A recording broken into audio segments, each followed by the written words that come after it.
पिता की मौजूदगी सूरज की तरह होती है। सूरज गर्म जरूर होता है, लेकिन अगर ना हो तो अंधेरा छा जाता है। परिवार के चेहरे पर यह जो मुस्कान हंसती है, पिता ही है जिसमें सबकी जान बसती है। मुझे छांव में रखा और खुद जलता रहा धूप में, मैंने देखा एक फरिश्ता मेरे पिता के रूप में। दोस्तों, एक पिता अपने पुत्र के लिए क्या क्या कर सकता है, इसे जानने के लिए आप इस कहानी को पूरा सुनिए। यदि आप इस कहानी को सुन रहे हैं तो इसे पूरा सुनना, क्योंकि आधा अधूरा सुनना एक पिता का अपमान होगा। कुछ समय पहले की बात है, एक लड़का अपने पिता से लड़ाई करके गुस्से में घर छोड़कर रेलवे स्टेशन की तरफ जा रहा था। वो अपने पिता पर गुस्सा कर रहे थे क्योंकि उसके पिता उसे एक बाइक नहीं खरीद दिए थे। वो मन ही मन कह रहा था, मैं यहाँ से कहीं दूर चला जाऊंगा और तब तक वापस नहीं आऊंगा जब तक अपने पैसों से बाइक नहीं खरीद लेता। अचानक उसके पैरों में कुछ चुभने का एहसास हुआ।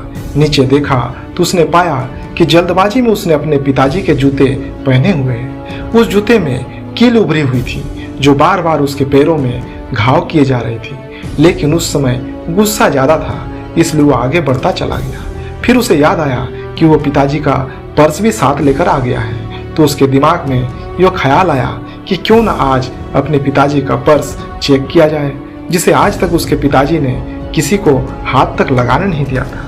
जब उसने अपने पिताजी के पुराने पर्स को खोला तो उसमें पैसे तो नहीं निकले, लेकिन पैसों की जगह एक पुरानी डायरी रखी हुई थी। उसने सोचा शायद यहाँ पर जमा पूंजी छुपा रखा है, जरूर इस डायरी में लिखा होगा कि कहाँ कहाँ कितना पैसा जमा है या फिर किसको कितने पैसे पिताजी ने दिए।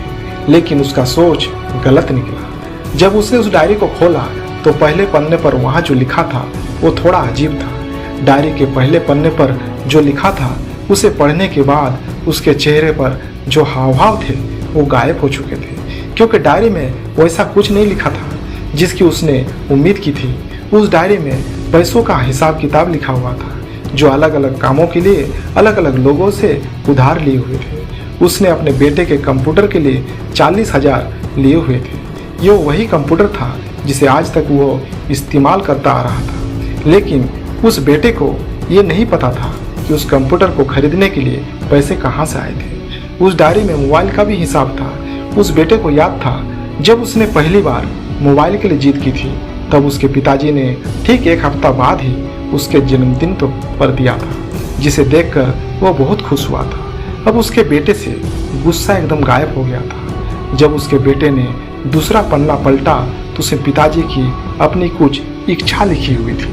पहली इच्छा वो थी कि अच्छे जूते पहने। ये बात उसके बेटे को कुछ समझ नहीं आया। तभी उसके पैर में फिर से किसी चीज के चुभने से बहुत दर्द हुआ। तभी उसने जूते को पलट कर देखा। उसने देखा कि जूता नीचे से फटा हुआ था और उसके पिताजी ने उसमें कील मारकर जोड़ा हुआ था। बेटे की आंखों से आंसू निकल रहे थे। ये देख उस डायरी में लिखी हुई पिताजी की इच्छा समझ में आ गई। तभी उसने अपने पिताजी की याद आई। माँ हमेशा बोलती थी कि अब तो नए जूते ले लो, लेकिन पिताजी हमेशा बोलते थे कि नहीं, अभी कुछ दिन और चलेंगे। साथ ही साथ उसे यह भी समझ आ रहा था कि उसके पिताजी पर्स को क्यों छुपाए रखते थे। तभी उस डायरी को पढ़ते पढ़ते वो स्टेशन पहुंचा और एक बेंच पर आकर बैठ गया। और अब उस डायरी का आखिरी पन्ना पलटा तो वहाँ कल की तारीख लिखी हुई थी और नीचे लिखा था 70,000 रुपये बाइक के लिए उधार। उस बेटे ने जब इतना पढ़ा तो उसका दिमाग एकदम सुन्न पड़ गया। उसकी आंखों से आंसू आ गए। उसे कुछ समझ नहीं आ रहा था कि वो रो क्यों रहा है। तभी वो जल्दी से घर जा रहा था। जूते में लगी कील अब तक उसके पैरों में घाव कर चुकी थी। उसने तुरंत उस जूते को खोला और फेंक दिया। अब वो नंगे पैर ही दौड़े जा रहा था और घर पहुंचा, लेकिन उसके पिताजी उसे घर पर नहीं मिले। उसे समझ आ गया था कि उसके पिताजी कहाँ गए होंगे। वो सीधा बाजार की ओर भागा और पता नहीं उसमें इतनी ताकत कहाँ से आ गई थी। वो भागते हुए थक नहीं रहा था। वो सीधा शोरूम में पहुंचा। उसके पिताजी वही खड़े थे। उसने अपने पिताजी को दौड़कर गले लगा लिया। उसकी आंखों से आंसू रुकने का नाम नहीं ले रहा था। उसके पिताजी समझ नहीं पा रहे थे कि आखिर इसे क्या हो गया। उसने अपने पिताजी से कहा, पापा मुझे बाइक नहीं चाहिए, आप अपने लिए जूते ले लीजिए। अब आज से मैं जो कुछ भी करूँगा अपने दम पर करूँगा, अपनी मेहनत से करूँगा।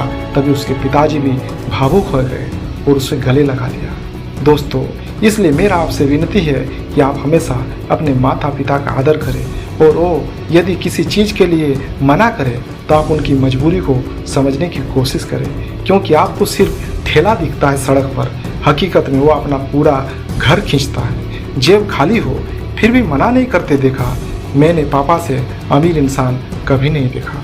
दोस्तों, ये वीडियो आपको कैसी लगी आप कमेंट बॉक्स में ज़रूर बताना। यदि अच्छी लगी हो तो वीडियो को लाइक एंड चैनल को सब्सक्राइब जरूर कर देना। मिलते हैं अगले शानदार वीडियो में, तब तक के लिए गुड बाय, जय हिंद, जय हिंद।